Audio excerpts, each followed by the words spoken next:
కాసులంటే నాకు కక్కుర్తి లేదు, కేసులంటే నేను భయపడను. నాకున్నదేమిటో తెలుసా? కసి ఉంది. నాకున్న కసి ఏమిటో తెలుసా? ఆ ప్రత్యేక హోదా తేవాలి అన్న కసి నాలో ఉంది. ప్రతి యువకుడికి ఉద్యోగం ఇప్పించాలన్న కసి నాలో ఉంది. నాలో ఉన్న కసి ఏమిటో తెలుసా? రైతులకు మళ్ళీ వ్యవసాయం పండుగ చేయాలి అన్న కసి నాలో ఉంది అన్నది నా కసి. కసి ఏమిటో తెలుసా? అధికారంలోకి వచ్చిన తర్వాత 3-4 సంవత్సరాల్లో మద్యపానాన్ని పూర్తిగా తీసేయాలని, ప్రతి ఇంట్లోనూ కుటుంబంలో ఆప్యాయతలు పెంచాలి అన్నది నా కసి అని చెప్పి నేను చెప్తా ఉన్నా. ఇవాళ నాకున్న కసి ఏమిటో తెలుసా? మళ్ళీ చదువుల విప్లవం తీసుకోవాలని రావాలి.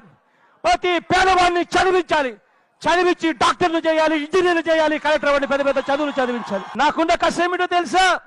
ప్రతి పేదవాడికి మంచి చేయాలి. నేను వెళ్ళిపోయిన తర్వాత కూడా ప్రతి ఇంట్లో నా ఫోటో ఉండాలి, నా ఫోటో పాటు పక్కన. నాకున్న కసి ఏమిటో తెలుసా? ఆంధ్ర రాష్ట్రాన్ని అభివృద్ధి ఆంధ్రప్రదేశ్ గా మార్చడం నాకున్న కసి. నాకున్న కసి ఏమిటో తెలుసా?